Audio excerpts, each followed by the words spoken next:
Lots of people are interested in the Taliesin poems because of a poem called Cad Goddai, or The Battle of the Trees, which Robert Graves talks about in The White Goddess. He thought it suggested a Celtic tree calendar. I'm not going to discuss Graves' work in this video because my friend Gwilla Morris Baird has made a super video about it already. I'll put a link to that in the notes below this video. One of the problems for people trying to interpret poetry from the Book of Taliesin is getting access to good translations of the poems. Unfortunately, a lot of 20th century writing about the more mystical aspects of poetry associated with Taliesin suffer from the same thing. No one is really to blame for this, in a way. The Book of Taliesin is a difficult text full of obscure language. Modern Welsh scholars have been able to construct a map of that language over time. That map has come into better focus very recently. Anyone writing about the mystical poetry even 20 or 30 years ago was still kind of in the dark. Unfortunately, some authors were so enthusiastic that they just went ahead blindly, often just seeing what they wanted to see. In the past 15 years or so, good translations based on the latest academic scholarship have finally become available. If you're interested in this poetry, I really encourage you to get a good, recent translation of the Taliesin poems and compare what it says with any older books you're using which talk about Taliesin. And that's what I want to do in this video, is introduce you to the recent translations and talk about how they differ and who they're for. Because if you're reading books on pagan spirituality and things like that, it's worth knowing more about the poems before you accept the interpretation of an amateur translator or somebody using an older, faulty translation. But first, what is the Book of Taliesin? Well, it's a 14th century manuscript in which poems associated with the great Welsh poet Taliesin were written down. People who study such manuscripts believe that some of these poems had been circulating in written form for a time before the manuscript was created, but that originally many of them would have been preserved orally before that. In spite of the magical folklore about him, Taliesin appears to have been a real historical person who lived in the 6th century. He came from Wales, perhaps from Powys, but spent a good part of his career much further north.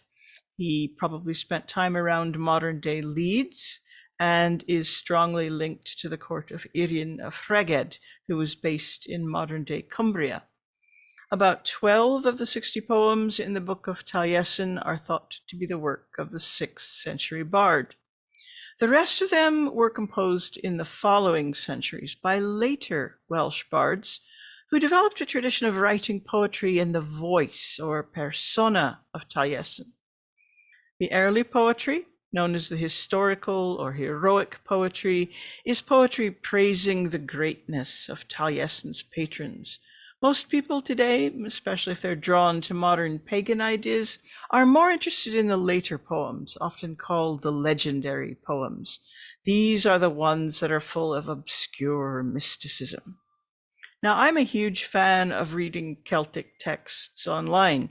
After all, it's free, and there's a lot of good stuff available now on sites like archive.org and JSTOR and so on. The bad news is that you're not going to have much luck with Taliesin. You'll find 2 sources for these poems online: W.F. Skeen's 4 Ancient Books of Wales and J. Gwenogwyn Evans' poems from the Book of Taliesin. As a historian, Skeen's quite a worthy and interesting scholar, a bit dated now, of course, but the translations of Welsh poetry in this book leave a lot to be desired, even though some of the commentary about them is interesting. They just aren't dependable translations, and it doesn't matter what the cover looks like, the contents is going to be just the same bad translations. Bear in mind that all this old poetry, the Book of Taliesin, the Black Book of Carmarthen, the Gododdin of Aneurin, this wasn't written in modern Welsh. It's Middle Welsh. and quite often obscure and archaic Middle Welsh at that. On top of that, much of the poetry in the Book of Taliesin is mystical and intentionally obscure. It speaks in riddles and metaphors. It appears to be intended to confound the less educated listeners of its own time. It's poetry for those initiated into the mysteries that we now know little about, plus it alludes to events and stories that are now lost to us. For all these reasons, you need to get the best translation you can get. The Four Ancient Books of Wales isn't going to provide that. Skene was a pioneer, but he didn't make it very far down the trail. Neither did J. Gwenoghrefn Evans, who tried to translate the poems a few decades later. His translation was heavily criticized at the time he published it.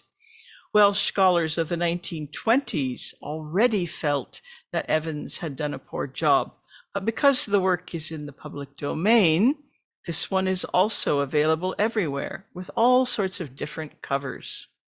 If you're reading pagan authors who are quoting from these translations, their work should be questioned simply because they can't be sure what the poems actually say. Some authors try to make their own translations, possibly by looking at the bad ones and then checking things with a dictionary. I mean, you have to give them points for trying, but most don't really have the expertise for it. Cracking the code of an ancient language is a process that takes time. It tends to happen in layers of scholarship that are built up successively. Skene and Evans played their part, as did many others, particularly Ivor Williams. This book, called Canu Taliesin in Welsh, or The Poems of Taliesin in the English edition, provides a scholarly, line-by-line, word-by-word examination of the historical poems. It's really the only book I know of which does, but unless it's pure scholarship you're after, you won't want it because it doesn't offer full English translations of the poems. What it provides really is the necessary analysis, which makes it easier for others to translate the poems. And once this book was published, some lovely translations appeared, but they were mostly in collections with other Welsh poetry or in scholarly papers. Even into the late 20th century, there weren't many good translations of the mystical or legendary poems, but people were working on it. In particular, a Welsh scholar called Margaret Haycock, who finally published a massive and well-received tome called The Legendary Poems from the Book of Taliesin in 2007, followed by a smaller book, Taliesin Prophecies, in 2013. It took a little while for the world of Welsh poetry to digest what Margaret Haycock had achieved and to read it and think about it. If you're enjoying this series, why not take one of my online classes? There's almost always something on offer. Some classes have tiered pay-what-you-can pricing, and there are usually a few scholarships available for the more expensive classes. To get notifications about classes and about scholarships when they're announced, you can go to my website and subscribe to my newsletter, or follow me on my Patreon page. Finally, it's possible to read a good English translation of these poems, but Haycock's work does much more than that. She has produced a fresh look at the manuscript, a more careful transcription or edition, as it's called, of the text itself. Her books print the English and Welsh text together, as well as providing many pages of notes about why she translated things the way she did, what other scholars say about the words and ideas in the poetry, and so on. Haycock's work is fabulous, but at over 500 pages, Legendary Poems from the Book of Taliesin is a bit unwieldy for the casual reader. It's also a fairly expensive book, so I can understand why people resort to Skene and Evans. However, you don't have to. Now that translators have Margaret Haycock's work to build upon, new translations are starting to appear. In 2019, Gwyneth Lewis and Rowan Williams published their translation, simply called The Book of Taliesin. It isn't as scholarly as Haycock, but it's a safe literary translation which isn't going to lead you wildly astray. Having got used to Haycock, I wasn't too keen on it at first, but it's grown on me immensely. It also has the advantage of containing all the poems from the Book of Taliesin in one book. The historical, legendary, prophetic, and Christian poems are all there. Lewis and Williams provide a few notes, but not so many that the book is huge, making it less expensive. Also, if you're a fan of audiobooks, the audiobook of this is a real gem. Rowan Williams does all the reading, and he's well known for his pleasant and musical voice. I think the audiobook has a lot to do with this translation growing on me so much. Not just because of Williams' voice, but because there's just nothing like hearing the translator reading the poems to help you get a clear sense of their meaning. In 2024, another Welsh poet and scholar, Frank Olding, has published his book called the Taliesin Source book. His book not only contains fine translations of all the poems, but it includes a number of other texts associated with Taliesin, like the different versions of the story of Ceridwen's Cauldron and some other relevant early bardic poetry. If you want just one book with everything in it, this might be all you ever need. I really like this translation. There's a great clarity to Olding's writing, both in the translations and in his notes. One other book which deserves a mention is Gwilym Morris Baird's Taliesin Origins.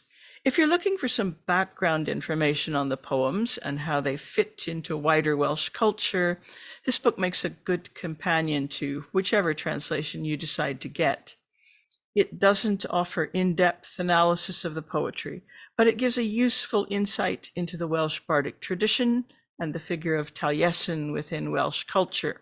So let's do a quick recap. Don't bother with the 4 ancient books of Wales or Evan's poems from the Book of Taliesin. They just aren't good enough. For a scholarly look at the historical poems, you could buy Ifor Williams' Poems of Taliesin, but it's not for the casual reader. If you can afford Margaret Haycock's book and mainly want to read the mystical poems, legendary poems from the Book of Taliesin is a great choice. If you can't afford that, or you want a book that has all the poems, then Lewis and Williams or Frank Olding are great choices that won't bankrupt you. You can even get them as ebooks.